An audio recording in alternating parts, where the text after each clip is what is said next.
क्या हो अगर मैं कहूँ कि जिस जगह को आप अपने पैसे के लिए सबसे सेफ मानते हैं, वही जगह हर दिन आपको थोड़ा और गरीब बना रही है। आज हम इसी चौंकाने वाली सच्चाई की तह तक जाएंगे और पैसे को देखने का एक बिल्कुल नया नजरिया समझेंगे।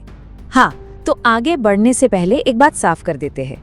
यहाँ जो भी बातें हम कर रहे हैं वो सिर्फ जानकारी और पढ़ाई के मकसद से हैं। इसे किसी भी तरह की फाइनेंशियल एडवाइस मत समझिएगा। तो चलिए कहानी की शुरुआत एक ऐसे नंबर से करते हैं जो शायद आपको थोड़ा चौंका दे। ये नंबर है 5.3%। रिजर्व बैंक ऑफ इंडिया के हिसाब से ये भारत की नेट हाउस होल्ड सेविंग्स है, जो पिछले 50 सालों में अपने सबसे निचले लेवल पर है। ये सिर्फ एक आंकड़ा नहीं है, ये एक चेतावनी है हम सबके आर्थिक भविष्य के लिए। तो अब आते हैं उस बात पर जो हमें बचपन से सिखाई गई है कि बचत करना, सेविंग करना सबसे सेफ है। लेकिन क्या ये बात आज भी उतनी ही सच है? आइए समझते हैं कि ये पारंपरिक और सबसे सुरक्षित माना जाने वाला तरीका अब हमारे भविष्य को सेफ क्यों नहीं रख पा रहा है। अब जरा इस स्लाइड को देखिए। यहाँ आपके पैसे की असली लड़ाई साफ साफ दिख रही है। एक तरफ है बैंक सेविंग्स अकाउंट पर मिलने वाला 3 से 4% का मामूली सा ब्याज, और दूसरी तरफ असल दुनिया की महंगाई। मेडिकल का खर्च हर साल 10 से 15% बढ़ रहा है, बच्चों की पढ़ाई 8 से 10% और घर 5 से 7%। हिसाब एकदम साफ है, आपका पैसा महंगाई की इस रेस में बहुत बहुत पीछे छूट रहा है। और यही है इस पूरी समस्या की जड़। देखिए, महंगाई आपके बैंक अकाउंट से सीधे सीधे पैसे नहीं निकालती, वो उस पैसे की कीमत, उसकी खरीदने की ताकत कम कर देती है। मतलब आपकी जेब में रखा 100 रुपए का नोट अगले साल भी 100 का ही रहेगा, लेकिन आप उससे पहले से कम सामान खरीद पाएंगे। तो भविष्य में इसकी क्या कीमत चुकानी पड़ सकती है? एक काम कीजिए, इस चार्ट में अपना आज का महीने का खर्चा ढूंढिए। मिला? अब उसके सामने वाला नंबर देखिए। ये वो रकम है जो आपको रिटायरमेंट के लिए चाहिए होगी। ये एक पहाड़ जैसा है। अब जरा खुद से पूछिए, क्या सिर्फ बचत करके इस पहाड़ पर चढ़ा जा सकता है? और पता है, ये सिर्फ आपकी या मेरी अकेले की प्रॉब्लम नहीं है, ये एक तरह का सिस्टमिक जाल है। हमें ये समझना होगा कि पैसों का ये खेल, ये पूरा सिस्टम असल में बचत करने वालों के फेवर में बना ही नहीं है।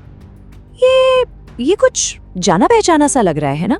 ये एक ट्रेडमिल जैसा है जिस पर हम में से ज्यादातर लोग बस दौड़ रहे हैं। मेहनत तो खूब कर रहे हैं, पर पहुंच कहीं नहीं रहे। सैलरी आती है, बिल और खर्चे चुकाए जाते हैं, थोड़ी बहुत बचत होती है और फिर अगले महीने वही कहानी। ये चक्र हमें बिजी रखता है, अमीर नहीं बनाता। अच्छा, अब ये जो लाइन आप देख रहे हैं ना, ये थोड़ी कड़वी है, पर ये बताती है कि सिस्टम असल में काम कैसे करता है। बैंक्स हम जैसे बचत करने वालों के पैसे का इस्तेमाल उन लोगों की दौलत बनाने में करते हैं जो उनसे उधार लेते हैं। इसको एक सीसॉ की तरह सोचिए। एक तरफ है हम जैसे सेवर्स जो अपना पैसा बैंक में रखते हैं, और दूसरी तरफ है बोरोवर्स यानी उधार लेने वाले जो उसी पैसे से घर, जमीन जैसी संपत्ति खरीदते हैं। ये सिस्टम कुछ ऐसा बना है कि वो हमेशा उधार लेने वालों की साइड को ऊपर उठाता है। तो इतनी सारी मुश्किलों के बाद सवाल उठता है कि इसका हल क्या है? तो देखिए, इसकी शुरुआत होती है अपनी बचत की भूमिका को, उसके रोल को फिर से समझने से, उसे एक नई और सही परिभाषा देने से। तो इसका मतलब क्या ये है कि सेविंग करना, बचत करना पूरी तरह से बेकार है? क्या हमें अपना सारा पैसा कहीं और लगा देना चाहिए? नहीं, थोड़ा रुकिए। बिल्कुल नहीं, बचत बेकार नहीं है, बस उसका मकसद हमने गलत समझ लिया है। हमें बचत को अपनी आखिरी मंजिल समझना बंद करना होगा। इसकी जगह इसे एक फाइनेंशियल फाउंडेशन समझिए, एक मजबूत नींव जिस पर आप अपने सपनों का घर बनाएंगे। ये पैसा इमरजेंसी के लिए है, आने वाले कुछ सालों के बड़े खर्चों के लिए है, और आपके इन्वेस्टमेंट प्लान को बचाने के लिए है। याद रखिए, ये सुरक्षा के लिए है, ग्रोथ के लिए नहीं। तो ये नींव बनाएं कैसे? बहुत सिंपल है। सबसे पहले अगले 6 से 36 महीनों के अपने सभी जरूरी खर्चों की एक लिस्ट बना लीजिए। फिर एक लिक्विडिटी लैडर बनाइए, मतलब 1 से 3 महीने का खर्चा एक ऐसे अकाउंट में रखिए जहां से आप पैसा तुरंत निकाल सकें, और बाकी 4 से 12 महीने का खर्चा आप थोड़ी ज्यादा ब्याज वाली एफडी या शॉर्ट टर्म बॉन्ड्स में रख सकते हैं। और हाँ, अपने प्लान को अचानक आने वाले मेडिकल बिल्स जैसे बड़े खर्चों के लिए जरूर टेस्ट कर लें। तो एक बार जब आपकी ये सेफ्टी की दीवार, ये नींव तैयार हो जाए, तब असली खेल शुरू होता है। अब बारी है बचाने की सोच से आगे बढ़कर बनाने की सोच अपनाने की, मतलब अपने पैसे को सच में काम पर लगाने की। ये लाइन इस बात को सबसे अच्छे से समझाती है। सोचिए, बचत आपकी गाड़ी का सीट बेल्ट है, बहुत जरूरी है, आपको सुरक्षा देता है। लेकिन निवेश आपकी गाड़ी का इंजन है, वही आपको आगे ले जाता है, आपकी मंजिल तक। ज्यादातर लोग सिर्फ सीट बेल्ट पहनकर बैठे रहते हैं। आज हम इंजन स्टार्ट करने की बात कर रहे हैं, और ये इंजन कितना पावरफुल है वो अब आपकी स्क्रीन पर है।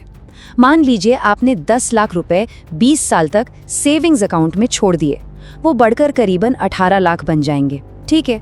लेकिन अगर वही 10 लाख रुपए किसी इक्विटी म्यूचुअल फंड में लगाए गए होते, जहां औसतन 12% का रिटर्न मिला, तो नतीजा आपको सच में चौंका देगा। वो बढ़कर हो सकते हैं 96 लाख रुपए। जरा फर्क देखिए। यही है अपने पैसे को काम पर लगाने की असली ताकत।